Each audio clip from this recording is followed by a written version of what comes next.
All right. Welcome, everyone, to those who are present, to those who are alive. It's a beautiful Sunday, so thank you so much for joining us all for, I was going to say daily devotions, but that's not exactly it, even though it might turn out to be that way. But yeah, if you're following along with the reading plan, you're going to know we're going to be in John chapter 20. It's really hard to believe that it's taken about 6 months for us to get through 4 Gospels. And this Sunday is going to be the last Sunday we're going to be in a Gospel. In John chapter 20, our last visit into the resurrection.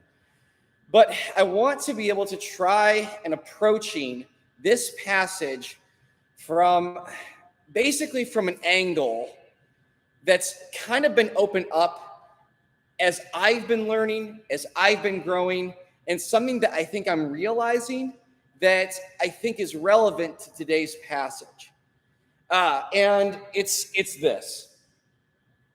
I want you to think about this big idea, and that is the friendships, or rather, let me say it this way: there is no friendship or no relationship that you have with anyone that if you do not nurture it, it will die. There's no friendship that or relationship that you have that is so strong that if you do not nurture it, if you don't feed it, if it doesn't cost you your time or your investment and your what's the word I'm trying to say? Your commitment towards, that friendship is going to die. And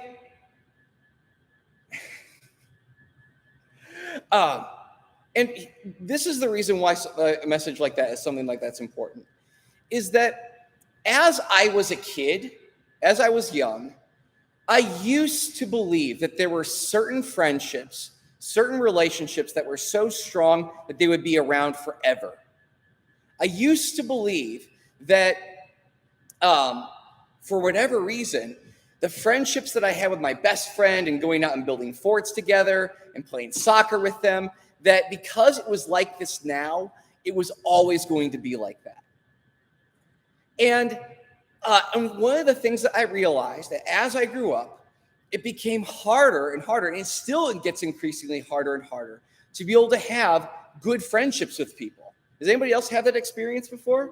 Where maybe at some point you had like a lot of relationships, a lot of friendships, but there were some that were deeper, and those were the best ones. Maybe anybody ever have like those friendship bracelets?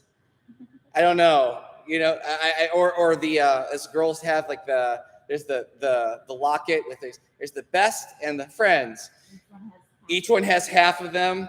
And so one person thinks he or she is the best, and the other one is just a friend. So anyway, but you put them together, and you're like, okay, this is great. And here was actually the bigger surprise. Also, do you know that there were there still are 4 friends who I had throughout my upbringing, and I thought to myself, we were so close. We were so, it was so strong, so life-giving. My whole world was sort of preoccupied in my relationships with these 4 friends. And these 4 friends, it's going live. Yeah. Anyway. And those 4 friends happened to be my 4 brothers. And we were homeschooled. It probably explains a lot for a lot of our social awkwardness. But is there something wrong? You're fine. Okay. But we were all extremely close, and are actually still really close. As a matter of fact, all of us are married, happily married now, and all of us were each other's groomsmen. Nobody else ever had a groomsman of our brothers except for the other brothers. And each of us had an opportunity to be the best man in some other brother's wedding. But eventually, it's pretty cute, isn't it? Well, it's not cute. It's manly.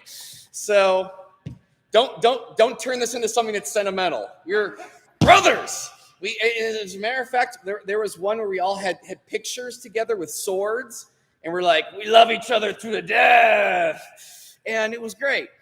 But the thing that I realized that even for somebody as close as a brother, if I don't nurture my relationships with my brothers, those things are going to wither. They're going to die. They're going to be as if that they never existed. Because I think a lot of us have been in that situation where you had a friendship and it was life-giving, it was good. As a matter of fact, the deeper that it got, the more life-giving that relationship had. And somehow, some way or another, that relationship just withered because it got neglected, or because it got poisoned, or because it was only investment on one side and one on the other. I'll tell you, Jesse and I would not be the friends that we are, still be friends today, if he wouldn't continue to pester me on my phone, calling me sometimes daily, sometimes weekly or monthly, but always getting in my ear and thinking, well, I guess if he's not going to go away, I might as well be friends with him. No, I mean, I'm kidding. It's a joke.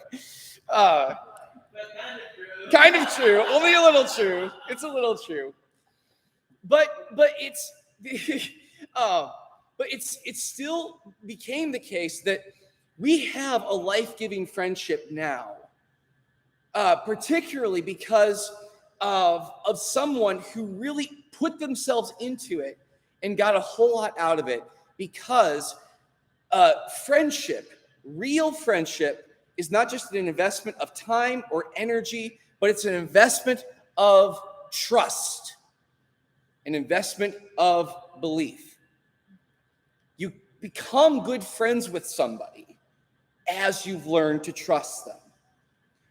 Now, I've had this problem before, and I still actually have this problem today, where I can be, I'm the social dragonfly. I don't like social butterfly. Luke prefers social murder hornet.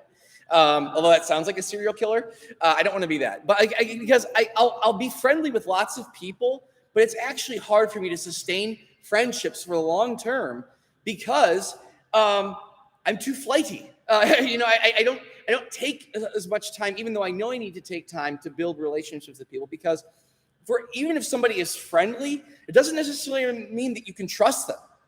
That what they say, that they mean what they say. In that you can build a good relationships with somebody because you know you found them to be trustworthy. It's hard for somebody who's not trustworthy to have any kind of friends.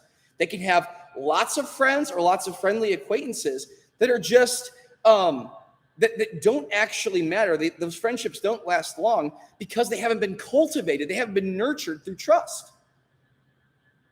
And it's interesting how, at least for some relationships, that when you, like, or maybe you could say this, that trust is the taproot for relationship.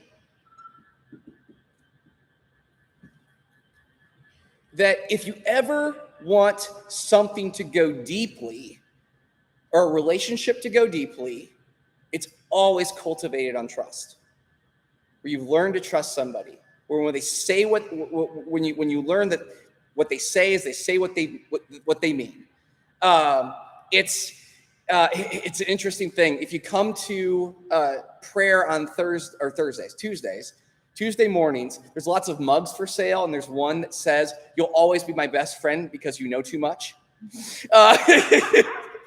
And which there's a lot of truth to that, because it's like, I've trusted you with so much of my life and my intimacy and my dirty laundry and my skeletons in my closet that if I let you go, there's that all that stuff is probably going to get out, and you don't want to lose that kind of trust, because you've been proven trustworthy with all my nasty stuff.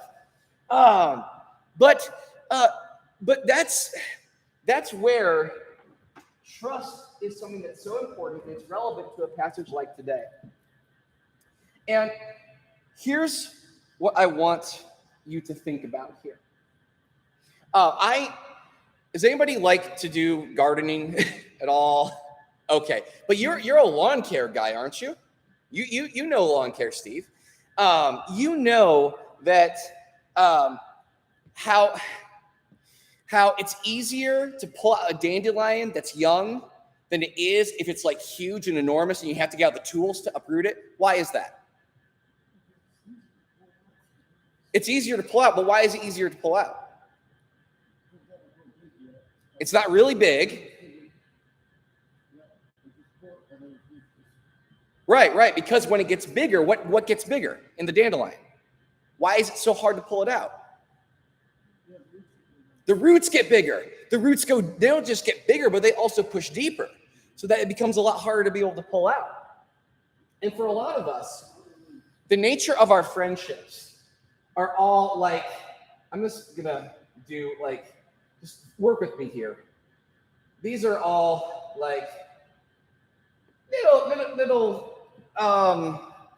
little plants and that sort of thing.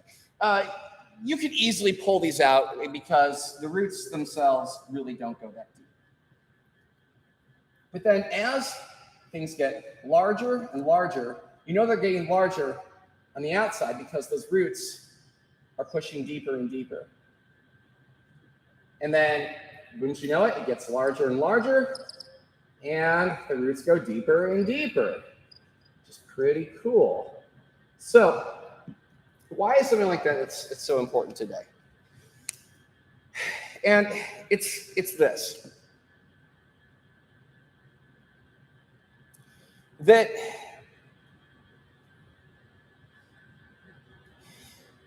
I want to think about how it is that I'm saying this. Is that if this is true, if trust is the taproot of our relationship, and that we build real relationship and real friendship only when you've learned how to trust, that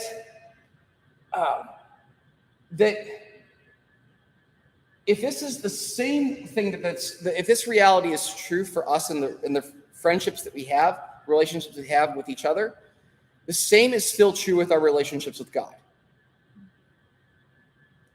And I want you to think about this as we're reading John chapter 20 and jumping to the key verse. What is a key verse? A key verse doesn't just, in this case, it summarizes John's purpose in writing, but also if you could just condense the whole thing down to the whole book down to a sentence or two sentences, it would be John chapter 20, verses 30 through 31.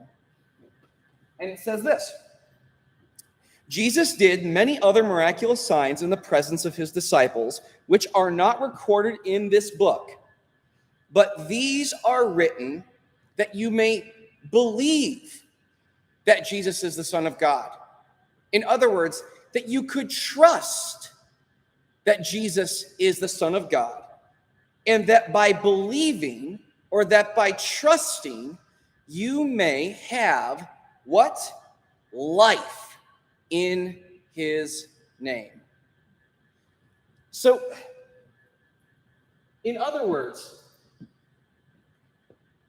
what John is getting at in giving a gospel like this is it just simply that you're going to believe or that you're going to trust, but because it's by believing or by trusting that you can actually have life, a life-giving relationship with God.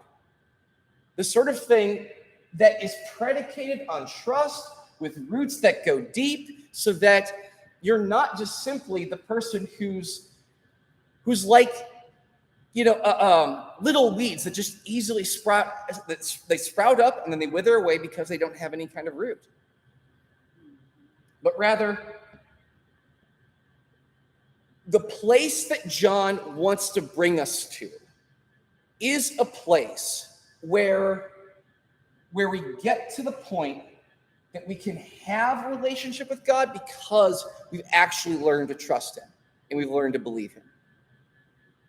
And something like that is so important, especially for a passage like today, is because up to this point, this is a resurrection passage, and that the disciples and everybody following Jesus is coming to this episode, this point in history, from a position of broken trust.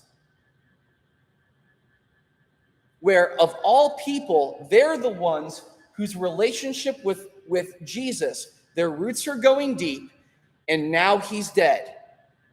Their minds and their expectations were preoccupied. Preoccupied is even an understatement. They were consumed with this vision of a victorious Messiah, to the point where no matter how many times Jesus predicts and tells us, say, I'm going to Jerusalem, I'm going to be tried, I'm going to be persecuted, I'm going to die, but then I'm going to be crucified, but I'm going to rise again. To the point where no matter how many times that you would say that, you just couldn't get it through their thick skull and saying, no matter how much he is saying it, he can't possibly really mean that. Like, the disciples are like you and like me. We're a bit daft sometimes. And not just hard of head, but hard of heart. Where Jesus basically said that's the problem, that you can't bring yourself to believe these sorts of things because it's hard. And here's also the point. If it hasn't happened yet, there is going to be a point where there's a crisis of trust or a crisis of faith that compromises, that threatens your relationship with God, because it's going to say something that in your heart of hearts you're going to say, I find that very, very hard to believe.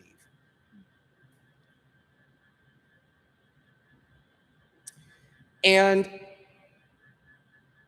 what's so interesting about this is that each of us,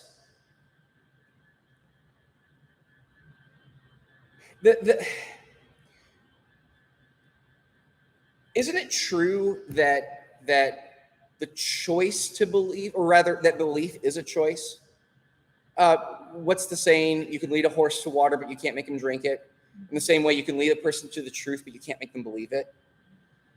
And that our lives, we've all had, given it enough time, had the experience where we found out that we were living our lives believing a lie, and it didn't turn out well because our faith, our trust was invested in something that was untrustworthy, that wasn't true.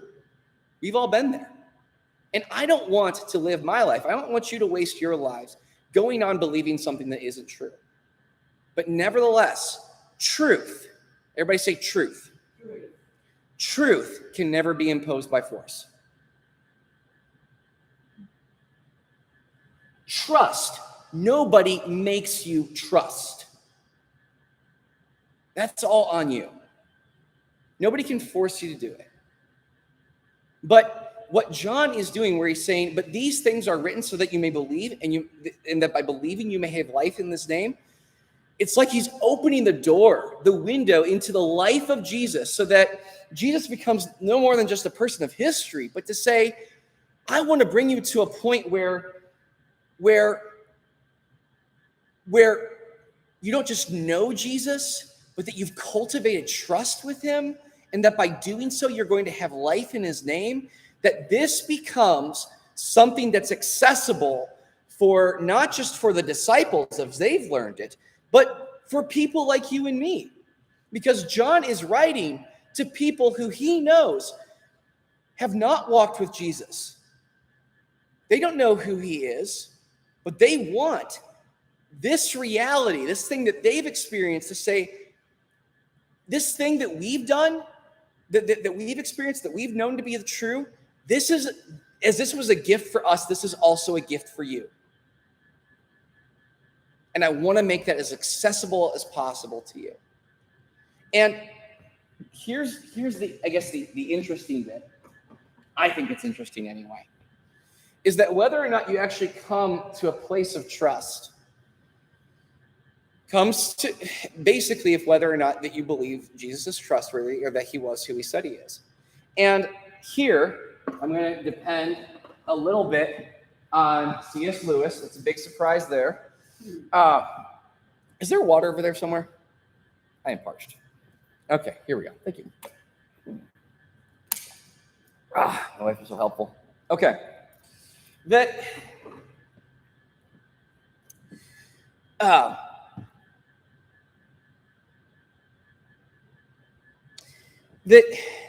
typically there are at least 4 different ways, 3 of them C.S. Lewis lists, but at least 4 different ways to which you can approach or think certain things about Jesus.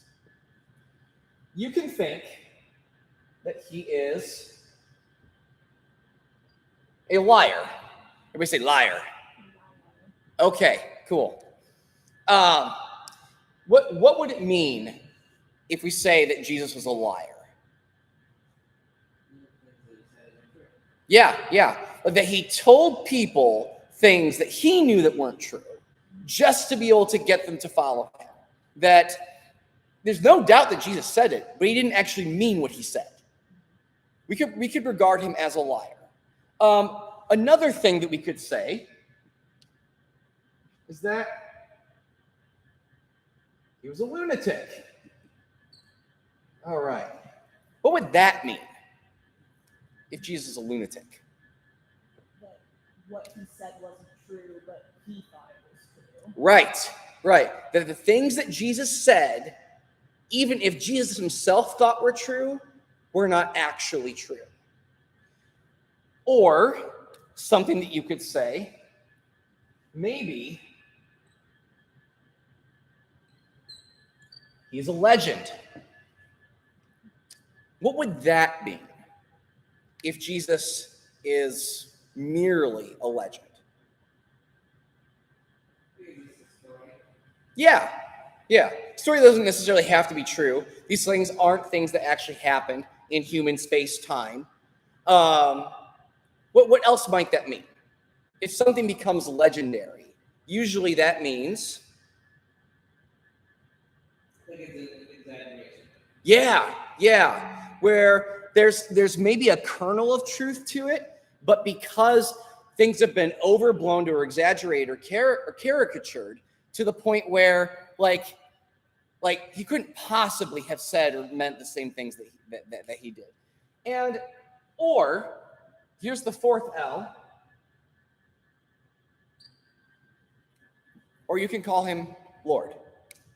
And let me put this, as Lewis himself puts it, in Mere Christianity. And it says this: I'm trying here to prevent anyone from saying the really foolish thing that people often say about him, that is Jesus. I'm ready to accept Jesus as a great moral teacher, but I don't accept his claim to be God. That is the one thing we must not say. A man who was merely a man and said the sort of things Jesus said would not be a great moral teacher. He would either be a lunatic on the level with a man who says he is a poached egg, or else he would be the devil of hell, a liar. You must make your choice. Either this man was and is the Son of God, or else a madman, or something worse. You can shut him up as a fool, you can spit on him and kill him as a demon, or you can fall at his feet and call him Lord and God. But let's not come with any patronizing nonsense about his being a great human teacher. He has not left that open to us. He did not intend to.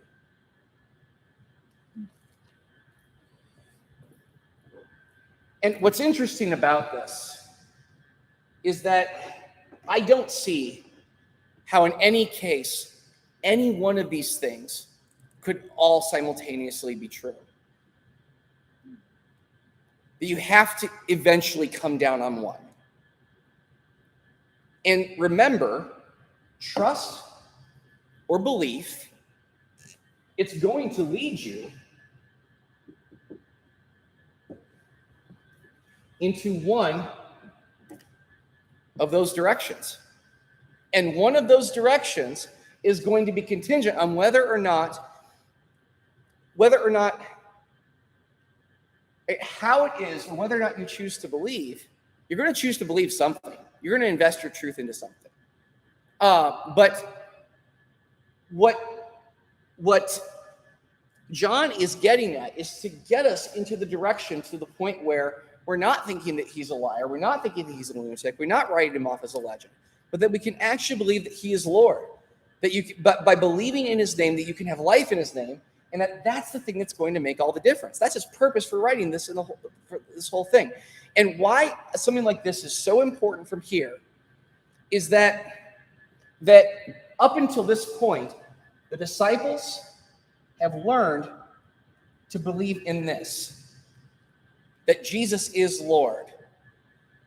Now that he's dead, they feel as though this is not an option. Was he not the Lord who we were going to worship? What, was I projecting my hopes on Jesus and just making him out to be someone who's just legendary? Maybe he was out of his mind. Maybe he wasn't the same person who was trustworthy, who I could believe. Maybe he was lying to us this whole time. Now that he's dead, have I lived my entire life believing a lie, following a lunatic, or just projecting and casting my hopes on legends in hopes that they're going to help me? That's where the disciples are at this point. And so I want you to think through. Put yourself in the shoes of the disciples and the people as these things are going on, and see what it is that's happening here, to the point where you can see how this crisis of faith that has turned their whole world upside down is trying to lead them into one direction or another, but that through the resurrection, not only is the trust actually restored, but it actually goes deeper than they could have possibly imagined through what's about to happen. Are you with me? Does this make sense? Okay, cool. So let's read through passage by passage and see what's happening here. So, and it reads, beginning in verse 1. Early on the first day of the week, while it was still dark, Mary Magdalene went to the tomb and saw that the stone had been removed from the entrance. So she came running to Simon Peter and the other disciple, the one Jesus loved, and said, "They have taken the Lord out of the tomb, and we don't know where they have put him." Can you imagine what's racing through their minds? Grave robbers. Yeah. The organ donors are coming for some cold hard cash. Or something that's going to come in and, start some kind of conspiracy about where Jesus is. But probably first suspicion, maybe grave robbers. And so Peter and the other disciples started for the tomb. Both were running, but the other disciple outran Peter and reached the tomb first. Welcome to the Resurrection Olympics. One is, I guess, faster than the other, which is interesting. I remember reading at one point where that's an odd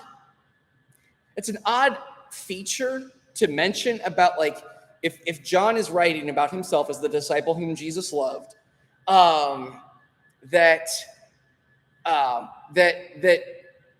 why is it of interest at all that he could outrun Peter and reach the tomb first? Which, go ahead. Right. Who doesn't want to boast about being faster than everybody else? Which, I mean, you'd know I was winning. And so it's the kind of thing. There is one suggestion I find interesting. It's if whether or not, like, the nature of the love that's forcing John to run as fast as he is, it's like, it's as, like, can we say, like in athletics or exercise, that you have to find another gear. Mothers know this. Like there's coffee kind of gear, and then there's frustrated gear, and then there's like mama bear gear. You're like, once you reach that, you're like, you're going all out. You're almost superhuman, practically superhuman in what things you can do. I've heard about certain things that mothers can do. Anyway, but I digress. It's that seems to be something that's happening there, where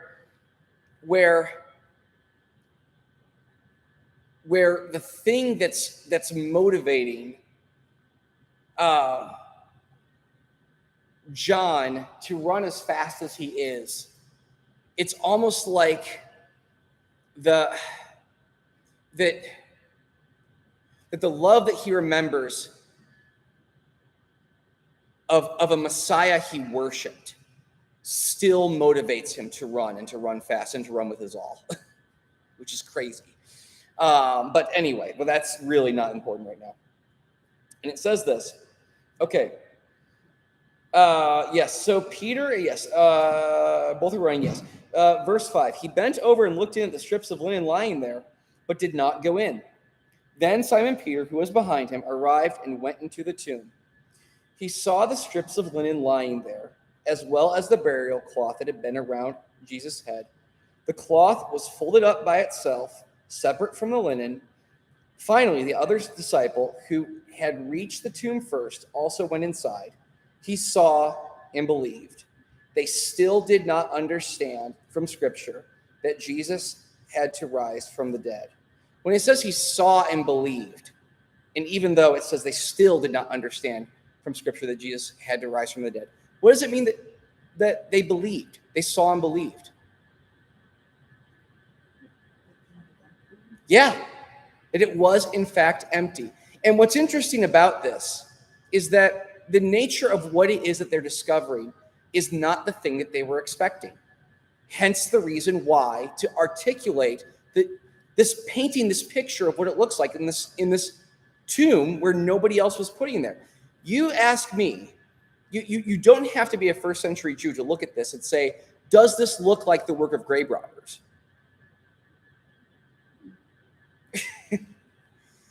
Does this look like the work of an enemy of Jesus?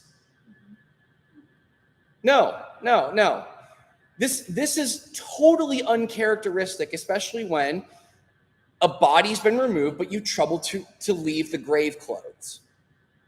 Like, what? And fold them.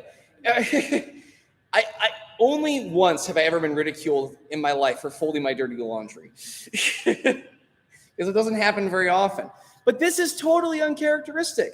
This does not normally happen. And what's so interesting about this is that if anyone who would knew that if this was the work of one of the disciples, Peter and John would know about it. They would see that this wasn't an inside job on their part, because they didn't know this was going to happen. They didn't even believe that Jesus was going to die. This is not a part of their conspiracy to try and put together and disseminate lies about who Jesus is. How are we doing time? Okay, we have to keep going. So let's continue. Verse 10. Then the disciples went back to their homes, but Mary stood outside the tomb crying. As she wept, she bent over to look into the tomb and saw the two angels in white seated where Jesus' body had been, one at the head and the other at the foot. They asked her, "Woman, why are you crying?" "They have taken my Lord away," she said, "and I don't know where they have put him." At this, she turned around and saw Jesus standing there, but did not realize that it was Jesus. "Woman," he said, "why are you crying? Who is it you were looking for?" Thinking he was the gardener, she said, "Sir, if you have carried him away, tell me where you have put him, and I will get him." Jesus said to her, "Mary."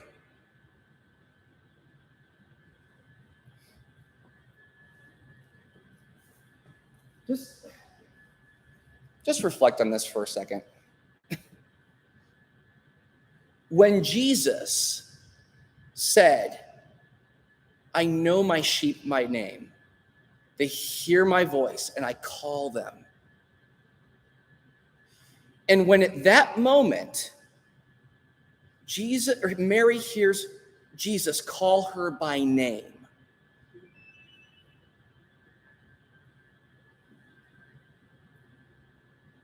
she can realize that this trust, this taproot for this relationship that I had with Jesus, that I thought was gone, this love that was conquered by death and took away Jesus from me, is not only true, but it's more real than she could have possibly ever imagined.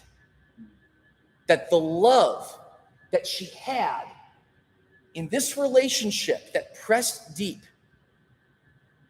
was the most sure and reliable thing that she could have ever possibly had for a Messiah who dies and rises again and still calls her by name. That the nature of this belief that is anchored on the truth of something that actually happened, realizing that not only are the things that Jesus said that could be true, and if he said that they were true, that means that I can trust him, and that therefore means that this is not just true, but is true to such a degree that even stretches the boundaries of the things that I can actually fathom. And so let's continue. All right. She turned toward him and cried out in Aramaic, "Rabboni," which means teacher. Jesus said, "Do not hold on to me, for I have not yet returned to the Father. Go instead to my brothers and tell them, I am returning to my Father and your God, and your Father, to my God and your God." Mary Magdalene went out to the disciples with the news, "I have seen the Lord." And she told them that he had said these things to her. Now I want to press on and get to the Thomas passage. So let's keep working. On the evening of the first day of the week, when the disciples were together with the doors locked for fear of the Jews, Jesus came and stood among them and said, "Peace be with you." After he said this, he showed them his hands and his side. The disciples were overjoyed when they saw the Lord. So that when Jesus says, "Peace be with you," or shalom, or maybe salah in Aramaic, that again, when he says, "Peace be with you," not only does he mean it, but the meaning behind that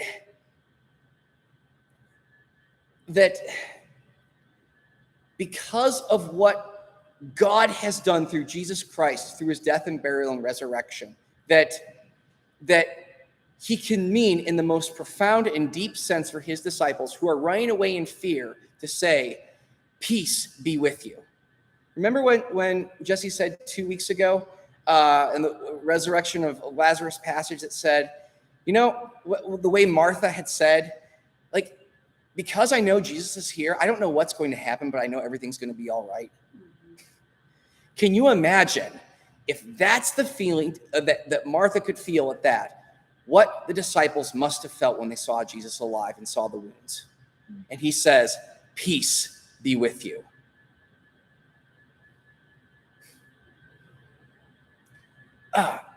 That's the kind of peace that, frankly, is the sort of thing that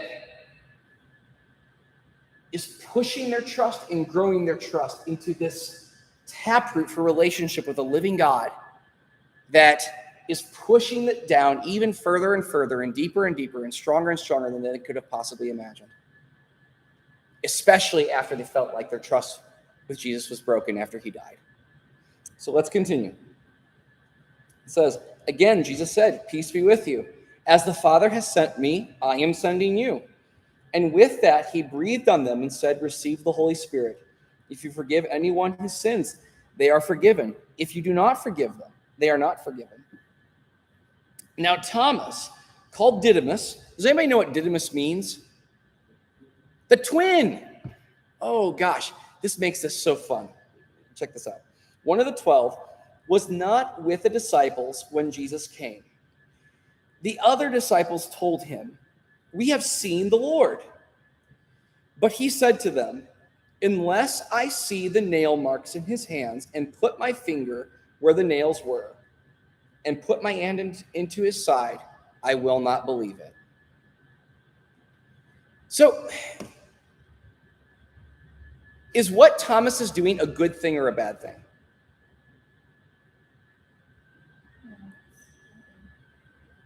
I don't know. It's a fair question. Julie says neither.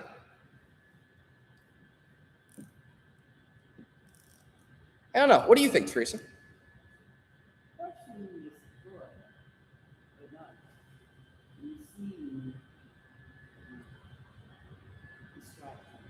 Okay, right. It is, he says, until I see the wounds in his hands and in his side, until I see that I won't believe it. Because he's come to a point where he finds what he's being told is hard to believe. That's hard to believe. Is what Thomas is doing a good thing or a bad thing? Stephen, what do you think? What? Is you don't think it's good or bad? Okay. I don't know. What do you think, Jesse? Well, I mean, I think it's so like he wasn't there for his death, so like that was hearsay. Yep. The burial, like I mean, probably wasn't around when they put him in the tomb, so right. That would have been locked away. So outside of that would have been all they had. So he like just knowing the ability to put his hand in the side, like to have known that there was a side wound.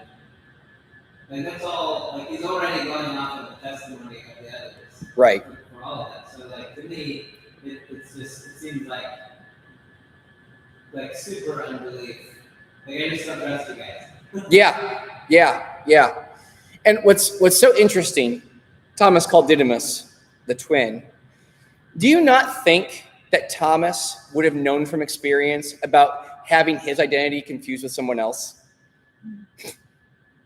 To say, yeah, no, I saw you, Thomas. You were at the market yesterday. No, that was my twin. Oh, yeah, I saw this person, the other one. Or that happened also vice versa. Or that somehow, like twins oftentimes do, deliberately switch each other's identities to get you to believe that you're the other person. They know these types of tricks. And you know what Jesus is saying? He's saying, I don't want a twin. I don't want a stunt double. I don't want a mini-me. I want the real thing. In other words, he is not going to invest his faith into something that's not true. And remember this.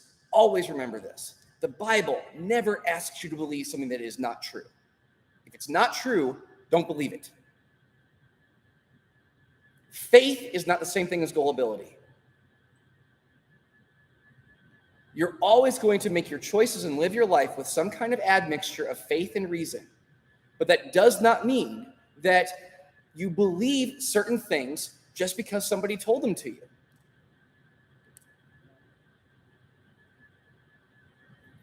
Blind faith is not biblical faith. So let's continue. It says this. A week later, his disciples were in the house again, and Thomas was with them. Though the doors were locked, Jesus came and stood among them and said, "Peace be with you." Then he said to Thomas, "Put your finger here. See my hands. Reach out your hand and put it into my side. Stop doubting and believe." And Thomas said to him, "This, my Lord and my God." It is amazing that that's his response, to the point where if he is confessing that much, he is realizing for the first time something that was unbelievable, to say not only was the things that Jesus said were true, but they are truer now than I could have ever possibly imagined. That the taproot of trust with his relationship with Jesus is pushing deeper and deeper. And it says, "Then Jesus told him, 'Because you have seen me, you have believed. Blessed are those who have not seen and yet have believed.'" And why he writes that is not simply that Jesus is saying that you're blessed if you follow things blindly, if you drink whatever cup of Kool-Aid somebody hands you and just follow people blindly. That's not what he's saying. What it is that he's saying, especially if we're reading it in line with the key verse of John, is that not everybody is going to see the things that you've seen, Thomas. They're going to have to believe your testimony of things that you've seen and experienced, so that when they believe, they can know that the things that they're believing is based on something that's true. We don't do this just because we believe that the only thing that matters is belief. A lot of us are led to believe that it doesn't matter what you believe as long as you believe it sincerely. Right. And that the belief is the only thing that matters. But truth be told, that, I'm going to wrap up here, that belief always has to be predicated on truth.